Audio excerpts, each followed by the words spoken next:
In other words, just you can just do as the best you can and then enter the things you sent out in the email, because those are all really valuable. Right.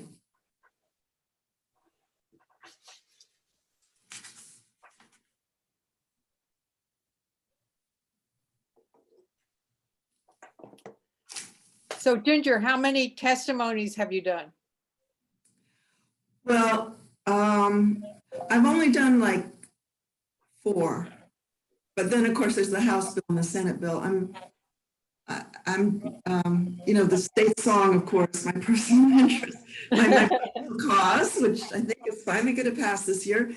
Central First Bill of Rights, the Time to Care Act, which is paid family, Right. medical leave, and then the other bill was a tax credit for families, increased tax credits for families based on the number of children. Which if the federal legislation passes, it's part of the Biden coronavirus package. Maybe new, but it's one of the ways that people feel best to bring children out of poverty. They've estimated as much as 50% of children will be brought out of poverty through the right kind of tax credit program that also, if you don't earn enough to pay taxes, you get a payment. Canada has something like this, so that you get money for every child. It was like a guaranteed income Well, sort of, for the child. but it's structured differently, but yes, it's structured as a tax credit. Oh, I remember that from last year. It's Yeah. structured as a tax credit, but it also this one is structured so that if you don't earn enough to pay taxes, you'll actually get, you'll get money. So it'll be like a payment. Well, I think we've got our group here tonight, and I'm sure everyone's glad that they didn't have to drive in the snow. So here we are on a snowy evening. And we can get started pretty quickly, since there are no minutes from our last meeting, because that was a town hall, so we don't need to approve the minutes. And I see Larry, you want to give the treasurer's report, Larry? Uh-oh, Larry, there you go. Is it- Hear me? Hello? Hi, Larry. Okay, you can hear me. In the bank right now, we have $2,635.68. We haven't spent a lot. We also haven't made a lot. Larry, how are the dues coming? Do we have a list of who still owes dues? I can send that out. I don't have it on the screen right now. I saw that we made $65, so some people must have sent their dues in, right, Larry? I've gotten a couple of checks that have straggled in, but I can send out another notice. I'll take the spreadsheet and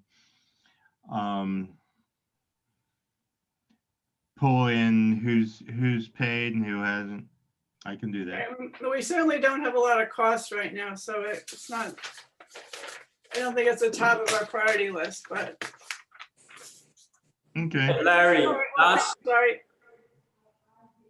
hey Larry, I sent you a check through the mail. Somehow you did not cash the check. I did not receive your check. I thought I sent you an email a couple weeks ago, but I did not get a check from you. Okay, I'll send it again.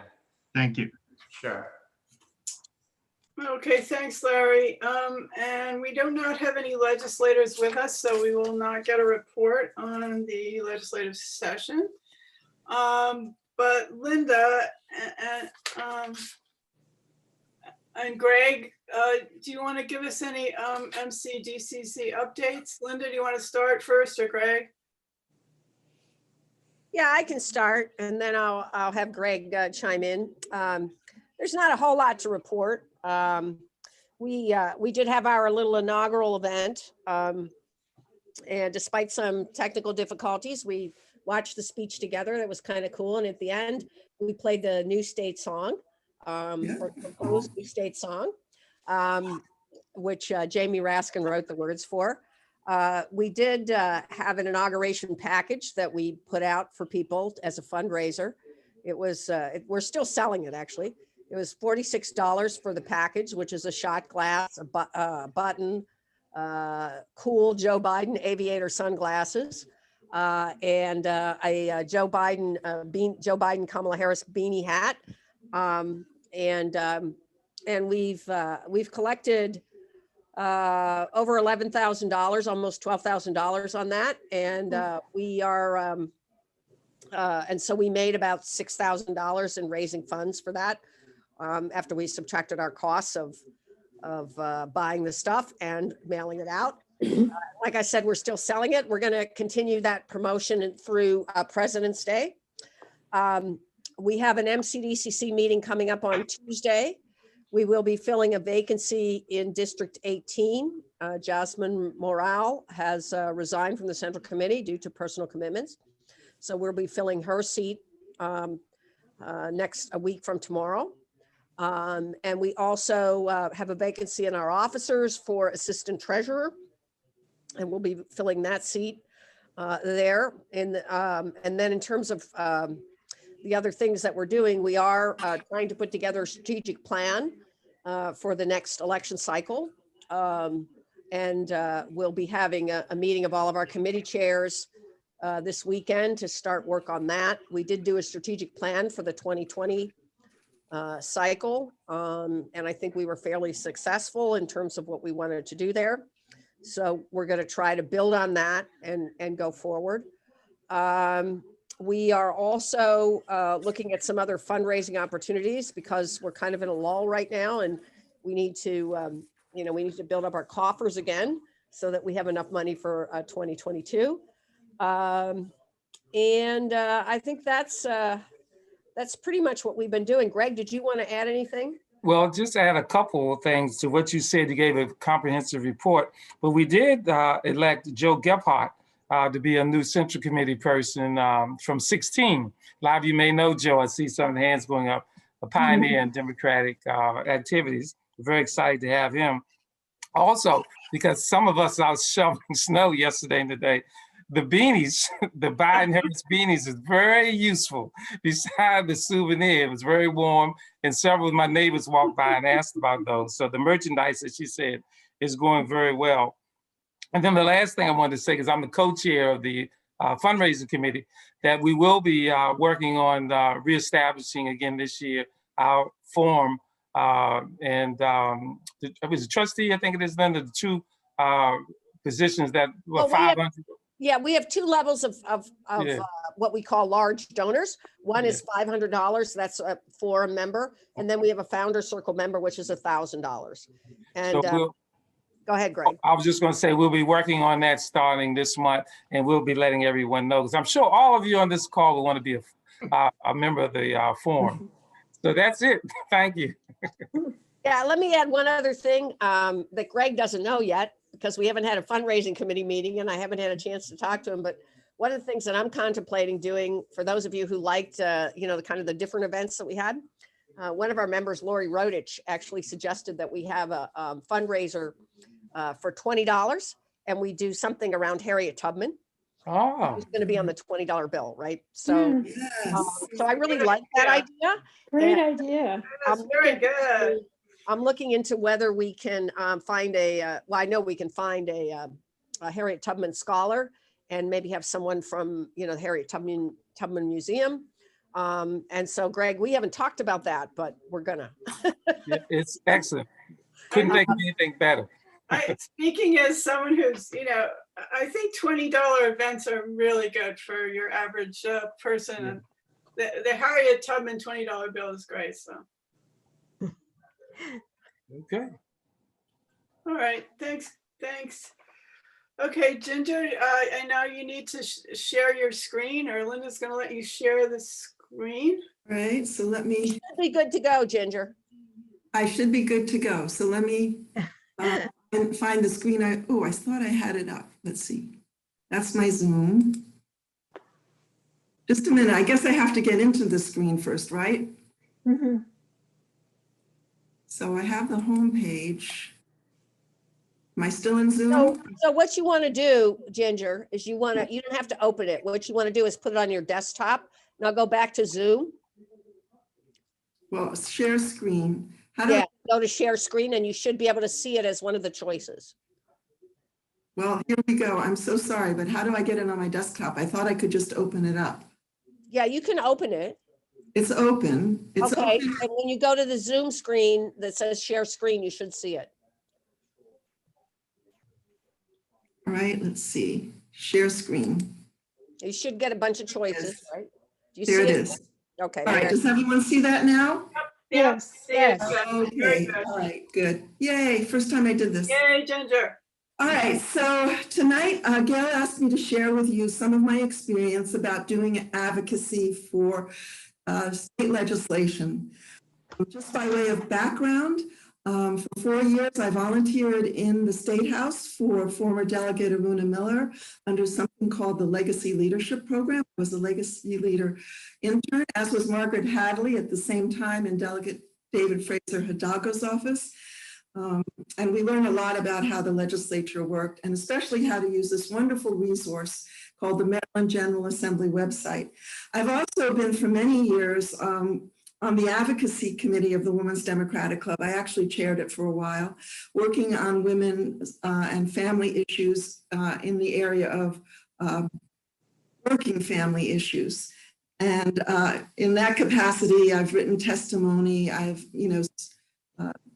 done oral testimony, and I've done a lot of things to sort of try to get legislators to support the legislation that we were most interested in, $15 minimum wage being one of the successes. So first, I just want to briefly summarize what I think are the 3 important things that you need to do if you're going to advocate. Now, I can't actually see everybody anymore. I've lost you on. Are you still all there? Yep. we're Okay. here. All right. Well, so there are 3 things that I think are really important if you're going to advocate. First, you have to do your research. So you really need to know who are the bill sponsors and co-sponsors. What does the bill do? Does the bill have what's called a fiscal and policy note? What committee will hear the bill? What other advocacy groups support the bill and why? What groups do not support the bill and why? What data and statistics support the bill? And what other states or communities have passed similar legislation? There's really no way around that. You really have to do a lot of research. Second, you have to align yourself with other advocacy groups. If you're an individual, you're going to have very limited impact. In fact, the only impact you're going to have is with your elected D15 legislators. I know from being in Aruna's office, if someone came in and said they wanted Aruna to vote for the bill, the first question was, is this person a constituent? And if they were not, it was thank you very much, but let me refer you to who your state delegate or state senator is.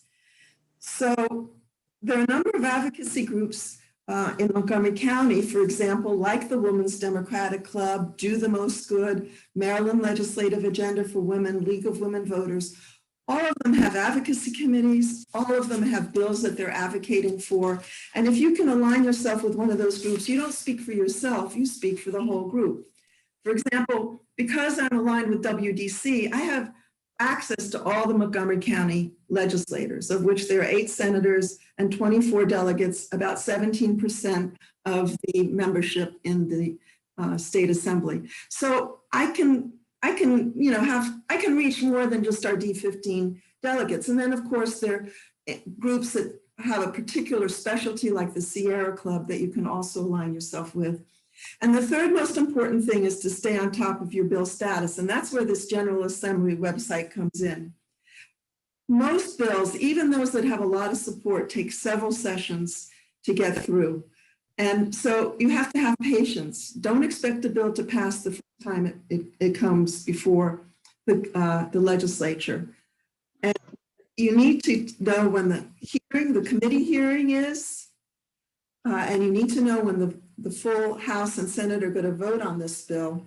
And those are the pressure points, if you will, in which you're going to reach out to legislators that are in your network that you can have some influence with to support the bill. So you don't have to, don't give up, basically. You've got to be really persistent. And if you think you're going to get this done just by calling your legislators in the first go, it's really not going to happen. I don't mean to be discouraged. So one of the tools that we have for tracking bills and being on top of bills is this wonderful Maryland General Assembly website. I hope some of you have had a chance to already look at it. Also, I hope you had a chance to look at the handouts that Gail sent you, the session dates of interest, the legislative process, the guide to legislative documents, and legislative lingo, because to track a bill, you sort of have to know what that lingo means. Now, we have a 90-day legislative session. It's a part-time legislature. It began January 13th. It is going to end April 12th, which is called, and I always mangle this word, Margaret, help me with this, Sine Die? Yeah, Name for it. that's good enough. Yeah. Okay. There are also deadlines coming up just this month. For all intents and purposes, most of the House bills have to be introduced by February 5th, and most of the Senate bills have to be introduced by February 8th. Although there's certain rules that allow things to happen if those deadlines are missed, but it gets more complicated. So those are some of the key dates of interest. From our legislators that this is going to be a session where they're going to have fewer bills. Well, guess what? There's over 1,500 bills that have already been submitted. 500 bills. I think last year it was almost 3,000, so I suppose that's an improvement. Yeah. So let me start by just familiarizing yourself a little bit with what the drop-down menus are and what's on this first page. By the way, if you want to go back to the first page of the General Assembly, you just click on that top bar and it always takes you back to the first page of the General Assembly website. So what we have is drop-down menus for members, meetings, legislation, budget, laws, floor actions, and something that's useful called search and archives. We also have here some scrolling items that are kind of relevant to this session. So there's sort of key things that people might be interested in. For instance, witness testimony. There's a whole different way of doing witness testimony online. Something called MAGA YouTubes. Unfortunately, they did MGA before you know who became president, but it means Maryland General Assembly. There's another way to wear your MAGA hat and say Maryland General Assembly.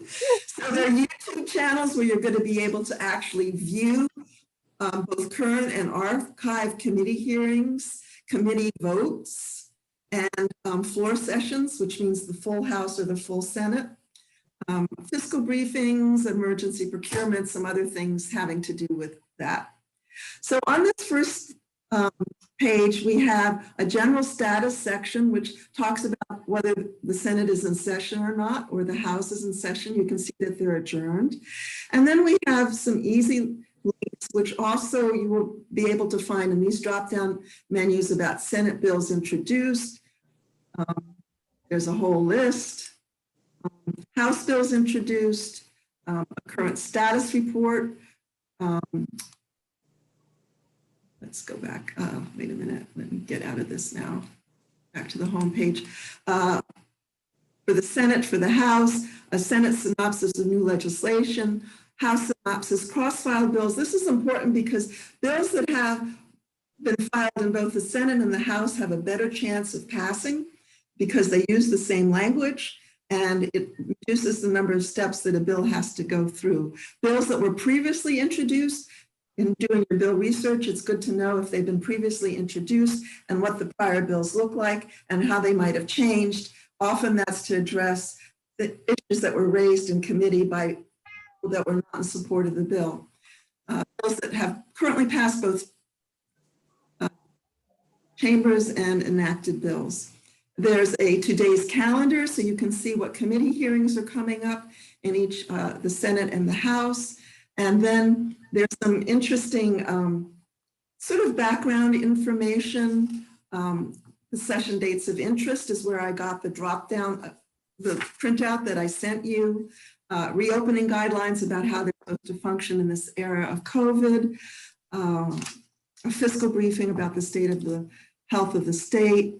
And some other items that, you know, especially police reform, which is a big hot topic. So it's the final report of a committee that was looking at police reform. And down at the bottom, there's some other helpful links. The one I want to highlight to you is video tutorials, because I may not be able to finish going through everything with you. And you can find a video tutorial on an introduction to the Maryland General Assembly website, understanding a bill page, searching for bills, finding a legislature, searching for media. That means the YouTube streams of the committee hearings, bill tracking lists, to set up something called My MGA New Account, which allows you to track certain bills, set up your own bill tracking list and get reports. And then for this session, the requirements for witness sign up, which are quite limited. You actually, for submitting written testimony, only have an extremely limited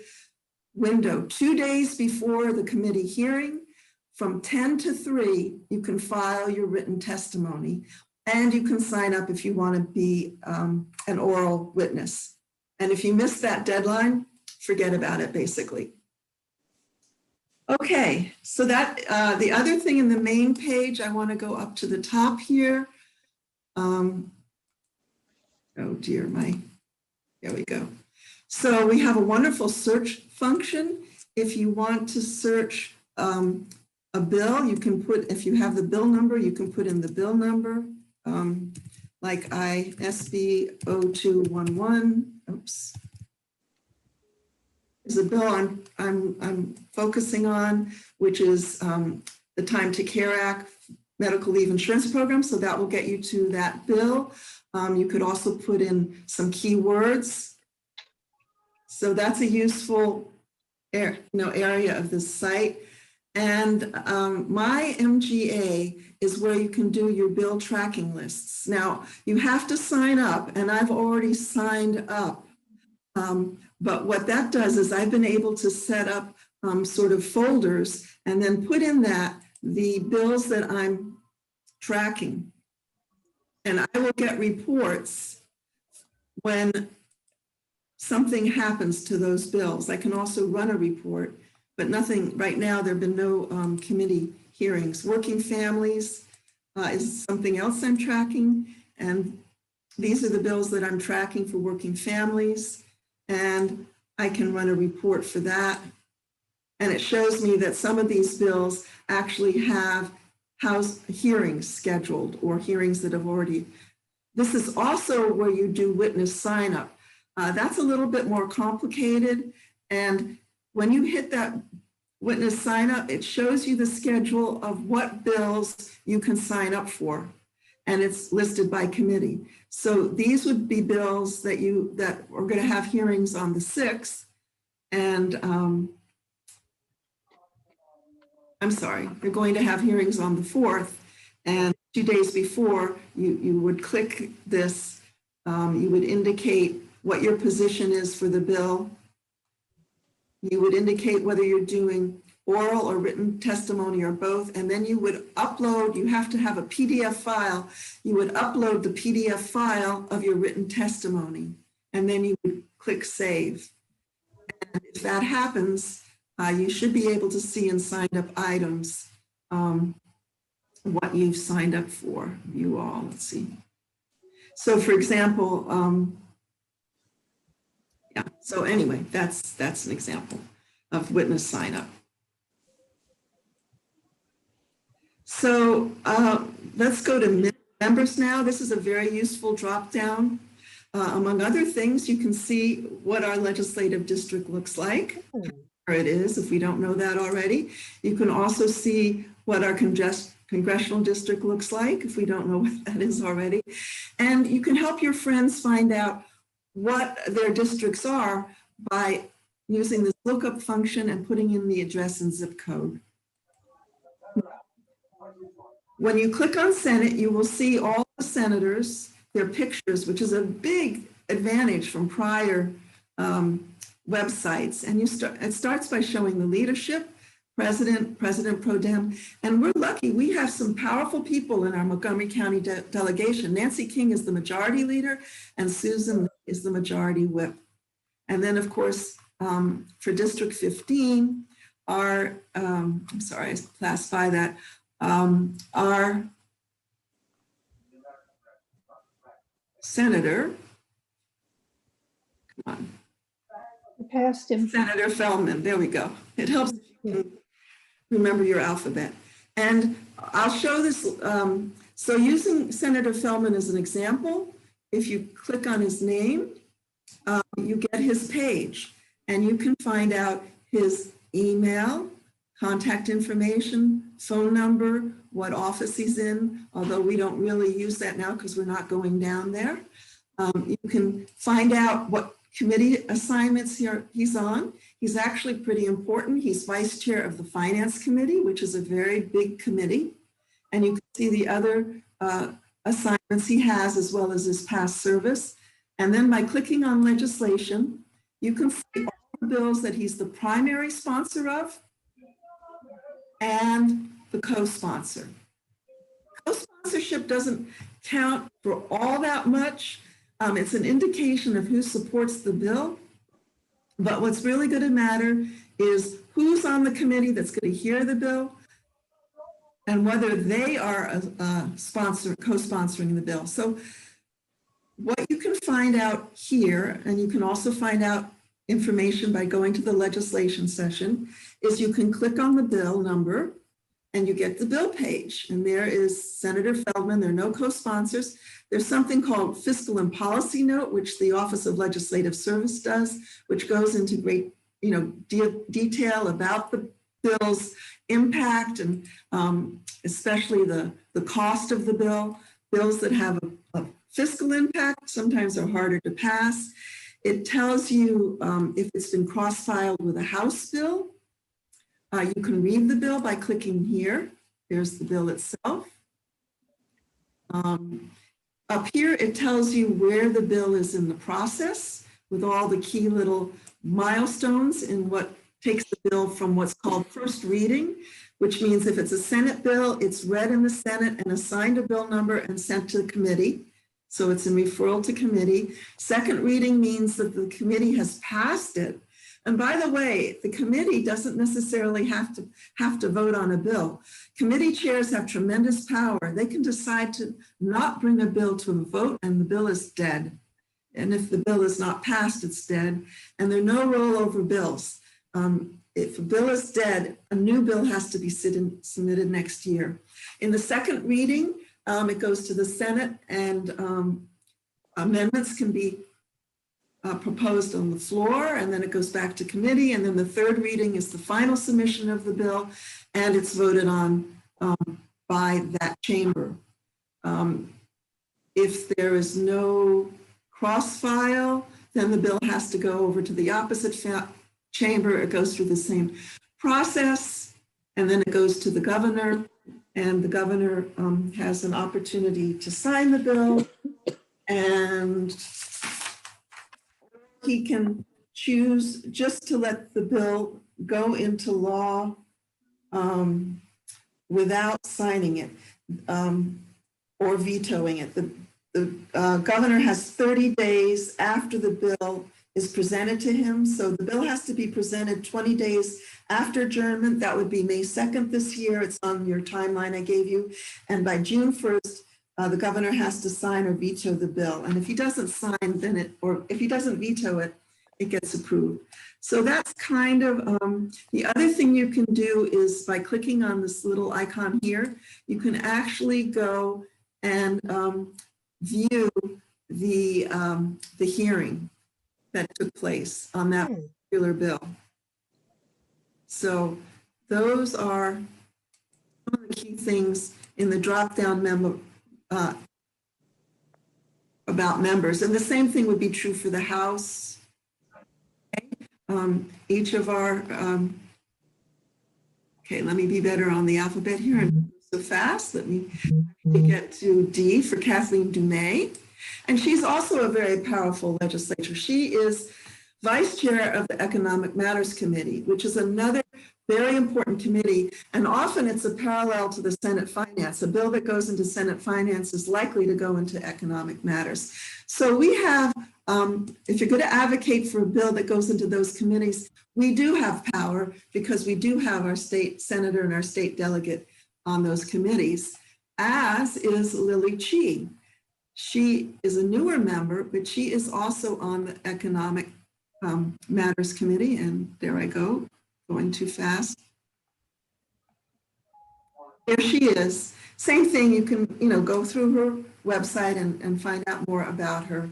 And she is also on the Economic Matters Committee.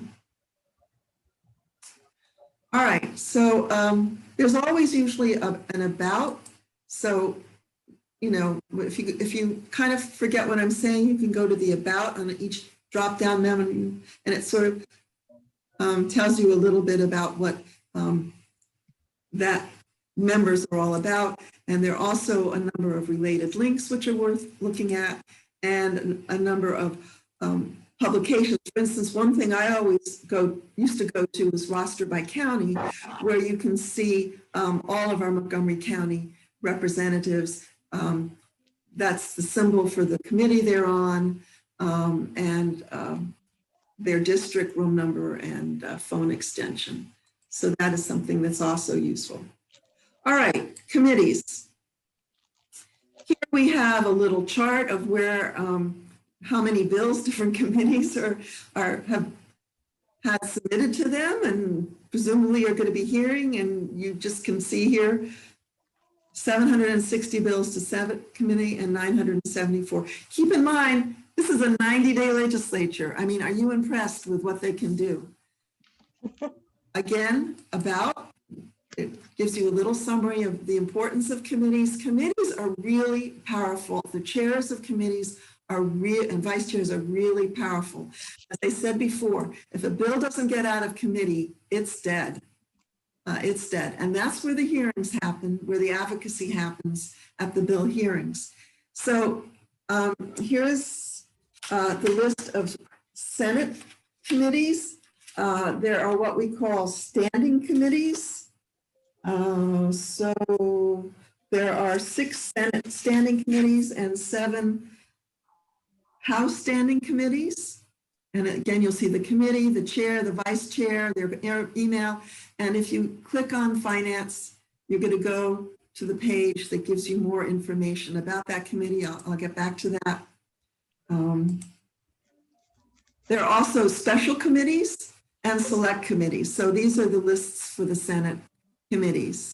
So for example, there's a special committee on substance abuse. Sometimes if a bill is not ready for prime time, what they'll do instead is pass legislation that sets up a committee to study it further. It's often a way of trying to work out differences and getting more support and amending the bill in the hopes that in the next session, it will actually be able to pass. These are the House committees. And again, you see Delegate Dumais, but we have other Montgomery County members that also carry quite a lot of weight, like Kumar Barve and Ann Kaiser. So Montgomery County is a pretty powerful group. So these are links to the videos again. So there are different ways you can get to the videos of the, they give you, for example, here, the different committee, and you can pick the date of the video you want to see, and then you click on it, and you can hear the testimony for the legislation that was presented, or you can, sometimes it'll be a voting. These are some other useful, interesting publications, really having to do with key priorities or key issues that joint committees have been assigned. And then here are some other kind of committee blueprint for Maryland's future. That's a really important one. Innovation and Excellence in Education, the Kerwin Commission. So those were, kind of committees that the Committee on Opioid Use. Again, if you're looking for particular things that you may be interested in, you should go here and see some of the work of the committees. Now let's go to the committee page itself. Let's take the Finance Committee because Brian Feldman is the vice chair. Here is the main page that gives you the chair. If you click on those numbers, it gives you those links. It gives you their email and phone number. Here are the witness guidelines for submitting testimony, which is different this year. And it talks about how you have to set up a MyMGA account, and then you have to submit testimony the way I briefly showed you through that MyMGA account. Membership, you can see the members, again with these pictures, so you can see who else is on that committee. And even though we're D15, you might have some influence with the other Montgomery County Democrats. Maybe yes, maybe no. They may say, thank you very much, but you're D15, and I want to hear, Ben Kramer may say, I want to hear from my D19, which is why I'm very happy to be part of WDC, because WDC has its tentacles, if you will, it has hundreds of members, all in every single district, and it carries weight when you say you are submitting testimony or calling on behalf of WDC. There are subcommittees. Brian Feldman is actually chair of the Energy and Public Utilities Subcommittee. You may have noted when he talked about the things he's working on, he's really big on this area, and he talks about a lot of the legislation he's working on. And were this in session, there would be a seating chart for the hearing room that would show you where the different legislators sit, which is sometimes helpful. And then, of course, there's the list of 162 pieces of legislation that is going to be heard by this committee, that has been signed to this committee. And it's in numerical order, and it goes on, although you can filter if you're interested in a particular bill. You can see that's my bill. It just pops up, and I can see that the hearing, the hearing was 128. The sponsor was Senator Hayes. It was heard by the Finance Committee at 1 p.m. I submitted witness testimony, and I was able to go in and actually observe the hearing. All right, so that's kind of neat. Now we have meetings, which is kind of another way of getting at things that you could find through the committee. It shows you what's upcoming if you want to know what's coming up each day or each week. Okay, so it's another way of looking at a calendar and seeing what's coming up before, during the week, which committees are having hearings. Click on each of these, and that's another way of tracking upcoming information. Again, we have an about that talks a bit about hearing schedules and standing committees, and there's also useful guidelines for committee interim activities. Updated report, which is another way of sort of giving a status report of everything that's been happening. So I'm not going to go into much detail. Now we come to legislation. Again, we have like this little chart that talks about how much is in the House and the Senate and where things stand. And these are the different committee, and it shows if any bills have been enacted, that would be green. If they're bond initiatives, that's a different kind of legislation, by the way, bond initiatives. And then it gives you a little rundown again about what this chart means. And about, again, is very helpful. It says that, bills can be sponsored by the governor and state agencies as well as individual committees. Ginger, we have about 5 more minutes according to my timer. So Okay, so I told you this is like really fast stuff. So then we come, all right, so anyway, here again, we've seen some of this before. So then we have budget. Again, you can do about budget facts, budget process, if you're interested in the budget. Bond initiatives is useful because those are special submissions for funding for different, usually nonprofit facilities. And we can see that actually we have one that's been submitted by our Dumay and Feldman from Montgomery County. It tells you what county they're in. And this is Madison House New Day Pavilion. I don't know if any of you are particularly interested or aware of this, but Dumay and Feldman are trying to get $75,000 for that. So now we have laws. If you really want to delve down into this, you can find out what the Maryland state law is, what the codes are that govern the counties. You can drop down to Montgomery County. Again, we have about, publications, floor actions. This, you can see actually what the Senate and House floor look like. And floor actions would be the whole Senate and the whole House. Usually first readings for bills. Later on, it'll be votes on bills. It was veto override. And you can get agendas and an index. And then search and archives is another way of trying to find things. You can search for old bills by past session. You can search by bill number or sponsor if you know that, or subject. You can also search by clicking the year you're interested in and putting in a few keywords. You can see some of the things that I'm researching. They gave me bond initiatives. So that's pretty much it. The other thing up here is legislative services. Legislative services provide assistance to state legislatures. They draft the bills. Legislators do not write their own bills. They say, we want to do a bill like this. They send it to legislative services. Legislative services will do research on the backgrounds of the bills. They do all kinds of interesting reports. You can call them if you want to get some background. They have a library.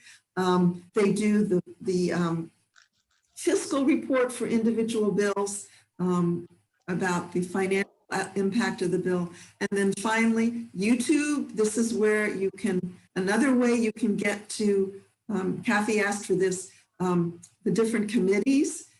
You have to sign up for it through MGA, I believe, but you can find, look at the Senate floor happenings, or you can look at the different committee happenings, or you can do the same thing with the House. And finally, we're back to my MGA, which I kind of walked through. So that's a really quick nutshell. Ask me why we don't just let the legal process. And now I have to figure out how to stop share. There we go. All right, am I back? Yeah. Yes. All right, I'm out of breath. Very good. But really, there's no substitute for you reading, if you're interested in this, reading the attachments and going onto that website yourself and going through all those little drop-down menus so that you become familiar with them. Mark, you want to add anything? Because you're an expert in this too. Margaret Hadley, do you want to add anything? Because you're an expert. No, just if you're not used to reading these bills, it can be a little difficult to follow. But the fiscal and policy note that Ginger pointed out to you that the legislative services people do often makes more sense than the bill itself. So it's really worthwhile reading that before you go on and do any more research, because they really are very impressive in their ability to know what's gone on before and what the administration is thinking about it, and just a whole lot of stuff that would be really, really helpful for you to know. That's it. Other than that, Ginger, I thought that was great. Well, thank you. Yeah. I wondered if we had talked about everyone sharing a bill that they were interested in, and perhaps asking Ginger if they need help checking it. So we'll just do a general check-in. Lisa Kennisburg, did you have a bill that you were interested in, or any questions for Ginger? Not at this time, no. Okay, Ginger, I had trouble when I was trying to search for the Kerwin bill, and I tried to put the keyword in, but I didn't really know Well, how to go with that. I don't know what I was doing. you might have to have the bill number to. That's what I was trying to find. I was trying to find the All right, bill well, number. let's see if we can, It legislation. wasn't called Kerwin. No. Like It the was called, blueprint for Maryland's future. yeah, something Right. like that, yeah. Yeah, But I know that they're gonna override the veto, but I was trying to find out when they were gonna do that. Well, the best way to find is probably to reach out to there, let's see, to find out. Well, yeah, you're going to get a whole bunch of, probably the best way is to get in touch with the sponsor. Yeah, I did try and look at the Strong Schools website, but they don't list the number of the bill. And I don't know if that's because it's a veto override or no, anyway, a little confused. I had trouble with it. I would call the about veto sponsor's override? office Where are and they? ask them Where- if they know. Sorry. Okay, Yeah, I mean, something like that. If you don't know that information, whoops, did I lose everybody? If you don't know that information, the best thing is to work through the bill sponsor or the group, because the best thing is you really need to know what the bill numbers are and who's sponsoring the bill. yeah, Best way to trace it through the Maryland General Assembly website. You can put in certain keywords and you're going to get a long, long list that you're going to have to go through. And you're going to have to, kind of see which, if any of those bills really pertain, are of greatest interest. I mean, I could separately try to go into the wondering, website. I tried it as I tried it as a keyword search, and then I went to the Strong Schools website. But that's fine. I eventually figured it out. It was a little complicated. Yeah, you may not find the bill number in the 2021 session because it was passed last year. So maybe that's why you're having trouble finding it. Well, I did email the Strong Schools leader, and maybe she'll get back to me and give me some. Yeah. Okay. Okay. Mary Jane, questions you have for Ginger or bills that you want to highlight? You're muted.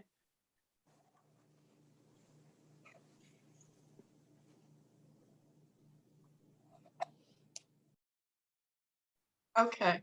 I guess the issue that I'm following, and I believe it's before our assembly, is the e-cigarettes and the nicotine issues for teenagers. Hmm? Does that ring a bell or not? Well, again, it's not something I'm personally tracking. So, you can try the keywords, in the search function. Most of this, you can look at the committee that you think, would be hearing that kind of bill, which is probably the Health and Government Operations Committee, and scroll through their 100 bills and see if anything pops up that relates to what you're interested in. That's why I said that if you're really interested in something like that, it's probably best to try to connect with an advocacy group whose job it is to both, bring bills before the legislatures and to build support for those bills. Yeah, I can understand that. I tend to follow what is in the newspaper with regard to major topics. Right, so what's really good for that is if you're not already signed up, there are two online sort of news blogs or whatever that track what's going on in this Maryland government and politics. One is the Maryland Reporter, which has daily up, and it'll highlight often key bills that are topical. And the other is Maryland Matters, which are very, very useful. Again, I would have to take some time to go look myself for something that's nicotine related. I don't know if there's a particular bill that's an issue this year that would be presented. You know, if you're just kind of generic, you might want to go into the committee, the list of bills before, like I said, the Health and Government Operations Committee on the House side, for example, to see if there are any bills that jump out at you that are related to what you're interested in. Yeah, I'll dig a little further and see if I can find. And you know, there was something in the chat about I'm confused how to track what the status of a bill is if it's had its first reading in committee. Like, how do you go from looking at what its text to see whether it's likely to move on or scheduled for a floor vote? You don't know that. I mean, you know that by talking to the sponsor, you know that by talking to the advocates who put their you know, have paid staff, most of them, to like really talk to everyone on the committee and see where it is.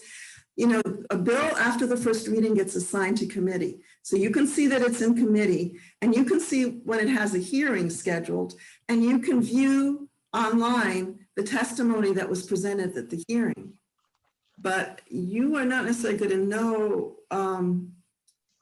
always if it's going to be brought to a vote. The committee should eventually schedule a voting date, but if you're not tracking every day the updates, hopefully by putting something that you want to track in the My MGA, you'll get a little email that will tell you it's moving to this next stage. But you know, when I'm doing advocacy, I will be talking to the sponsor. Usually you're talking to their legislative aide and saying, have you heard it when it's being brought to a vote? Do you know if it's being brought to a vote? Now, you can't do anything at that point. The work you're doing is before then, like submitting testimony, reaching out to the Montgomery County members on that committee where you're likely to have the most influence if you are in fact part of a larger group. But you know, all you can do is see how everybody voted. I just wanted to, Mary Jane, did you see that Nevi put the link to the e-cigarette bill in the chat? Oh, okay. So I don't always monitor the chat that well, but Mary Jane, you might want to check that out. Thank you. No, yeah, HB 134/SB 177. So Mary Jane, if you write that down, you might be able to track it more easily. Okay. Greg, did you want to highlight a particular bill that you're interested in? I'm working with Ginger for the last 2 years now, and that's my deal.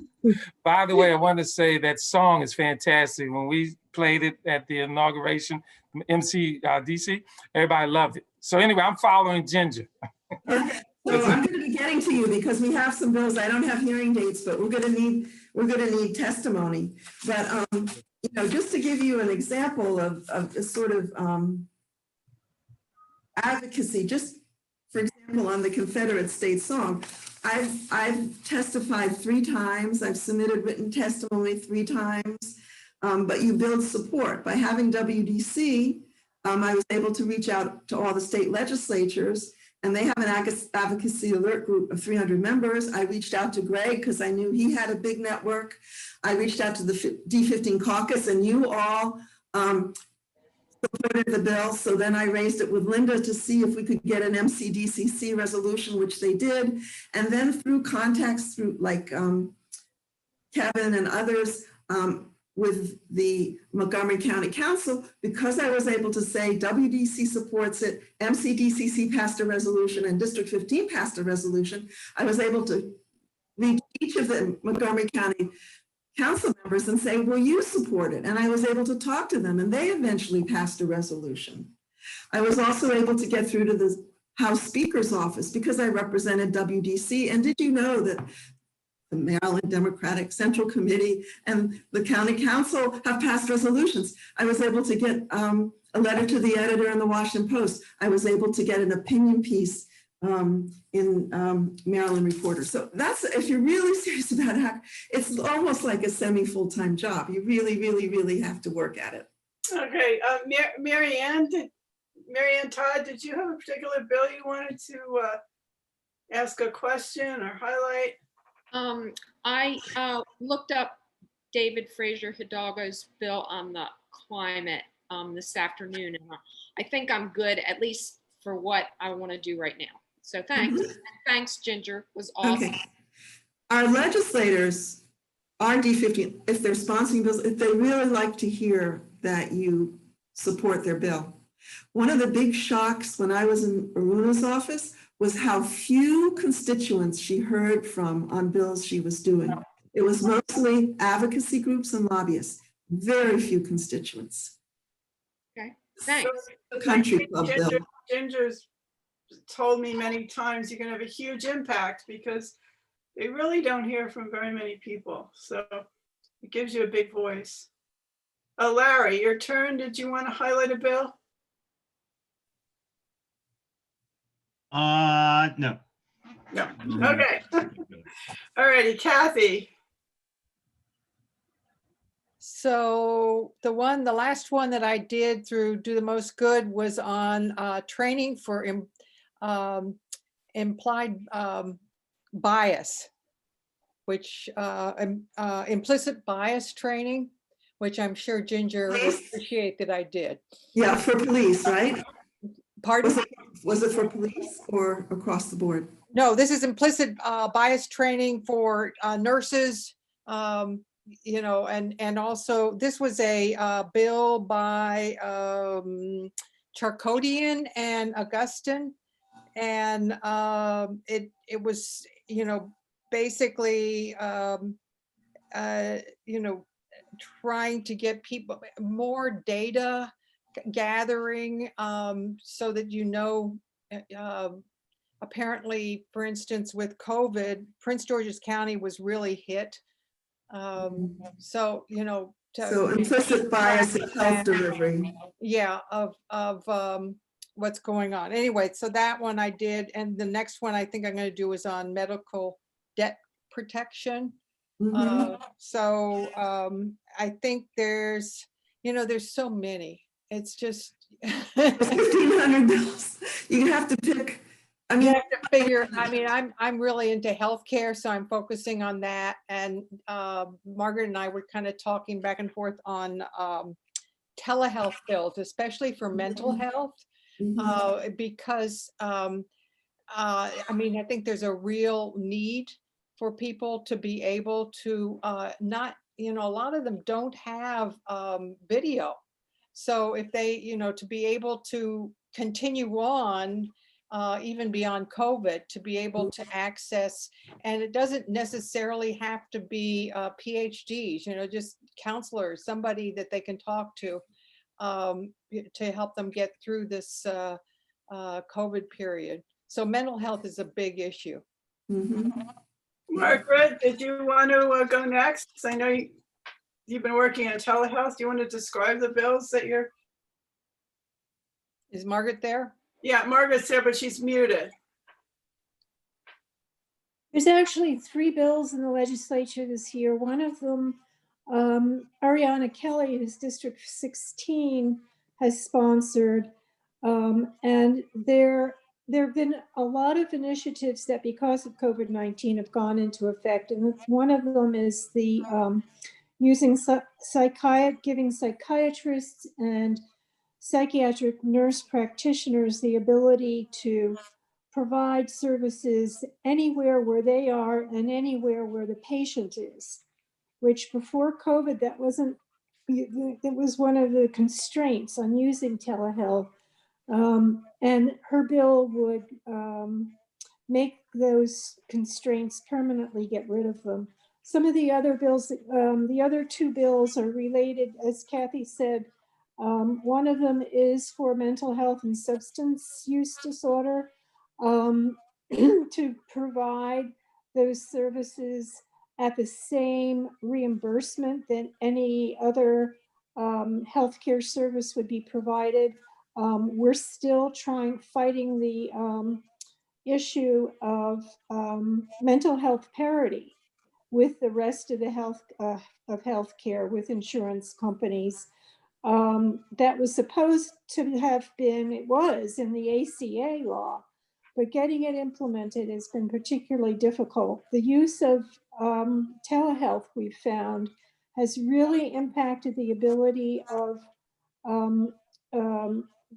people who are in medically underserved areas, rural areas or inner city areas where they just don't have enough practitioners. It's expanded the ability of practitioners to reach out to these communities and provide services.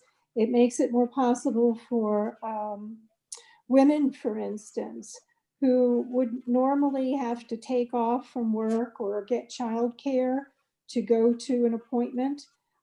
They can do it from anywhere right now. So those are the healthcare related bills that I'm working on right now. And Kathy and I are going to be doing the medical debt bill. Apparently hospitals, I didn't know this, have been suing patients left and right. They're able to, for non-payment, for even small amounts of money, they're able to put liens on your house. They're able to garnish your wages. And yeah, it's really, there's sharks in the water, and they shouldn't be able to do that, especially in Maryland, because Maryland actually covers, pays hospitals for uncompensated care. It's figured into the rate that they're paid.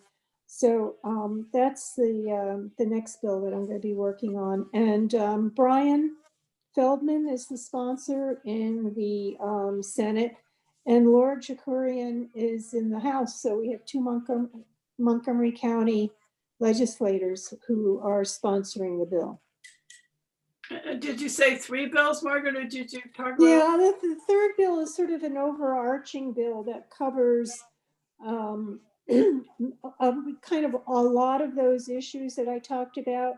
And the best guess is that some of these bills are going to kind of get consolidated into one overarching bill that'll cover the audio only is a big issue, to be able to use the telephone as opposed to audio video technology, because a lot of people who are in underserved areas or who are too poor to have routine ability to use video, or they don't have the bandwidth in the area that they're living in to have video conference calling.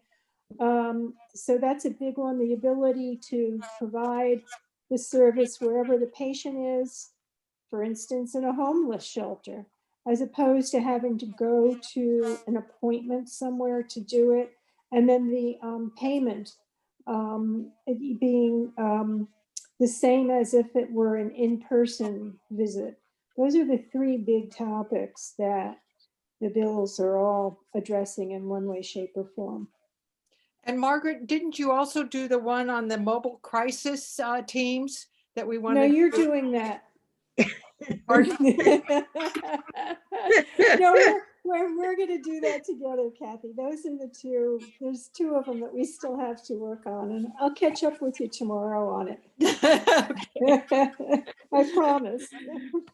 I've just come off this big, the project that I was doing, so for work. Okay, thank you, Margaret. Alice, did you have a bill that you were interested in? No, thank you, but I want to thank Ginger for a very good tutorial on this. And Alice was also in Aruna Miller's office for one of the years that I was there. She was also working for the delegates, so. Well, okay, Andrew, any particular bill that you're interested in or you'd like to highlight? You're muted right now. Yeah, sorry, I'm also in a meeting of the Up County Citizens Advisory Board, so I'm like in multiple places at once. First of all, thanks, Ginger, for the presentation. I thought that was really excellent and very helpful. I just learned how to do this like a week ago because I just went through the process of submitting testimony. So it was a really good sort of reminder for a lot of this stuff. One bill that I've been following very closely this session is the Maryland Essential Workers Protection Act. I'm working on that also. Yeah, I have testimony that I've drafted for one of the groups that I'm in that I'm going to submit in the morning. I'm just going to do one last review. So so that's one that I've been following that I'm passionate about. Brian Feldman is a co-sponsor of that, I believe. So he's already on our side, as is Ben Kramer, Senator Kramer. So at least on the Senate side. So I think it has a good chance of passing. Fingers crossed. Okay, great. All right, we're working on that together. Great. Okay, Paul, how about you? Do you have a bill that you're particularly interested in? No, not at this point. Okay, thank you. Rochelle, how about you? Do you have a bill that you're following? Still muted, I can't.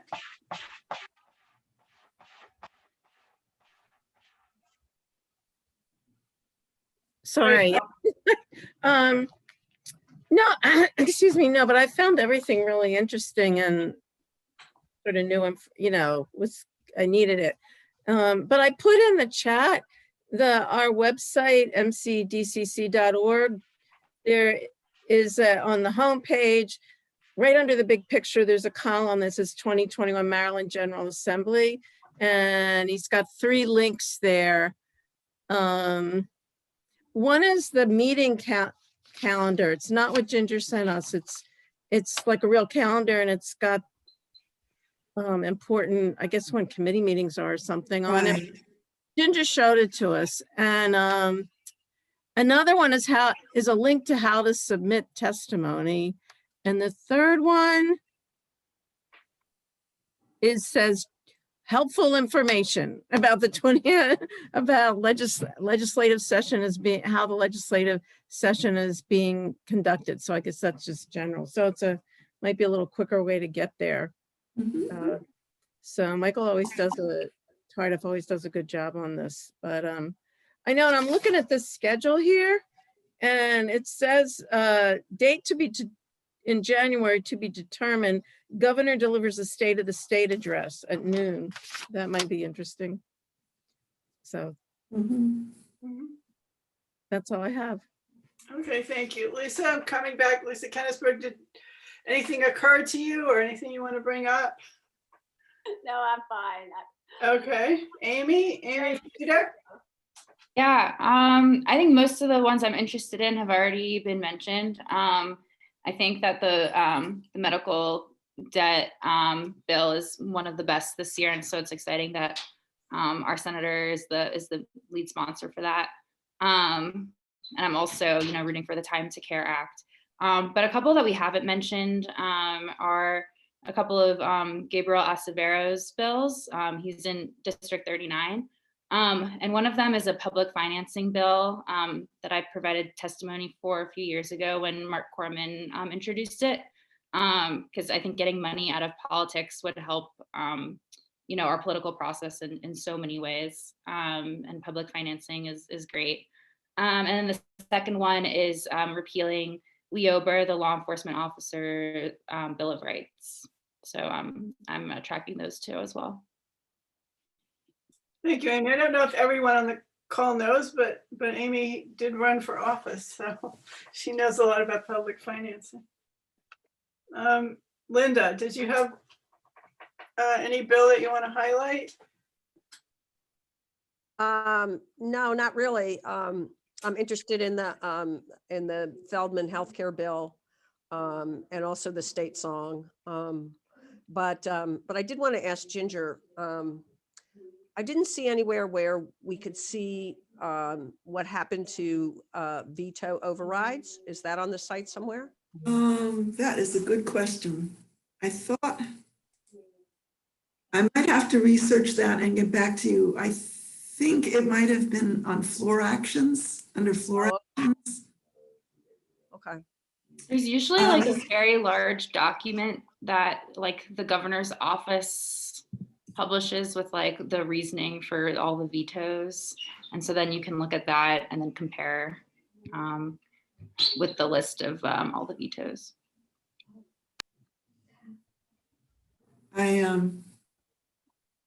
Like maybe that would be where the Kerwin issue would be. Yeah, that's a good question. I'm gonna have to do a little research on that. Maybe you could get back to us sometime if. Yeah, let's see. Okay.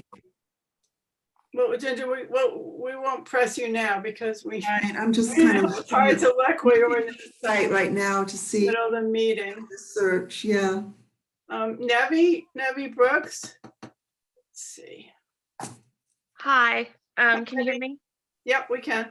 Hi, it's Nevi. Hi, Nevi. Sorry. No problem. I just wanted to probably throw in again, like everybody else has said, a lot of basically what everybody else has said they're all great. But I do want to ring the bell for the health equity bills that have been introduced. There's the Maryland Health Equity Resource Act and the Shirley Nathan Pulliam Health Equity Act that are in there.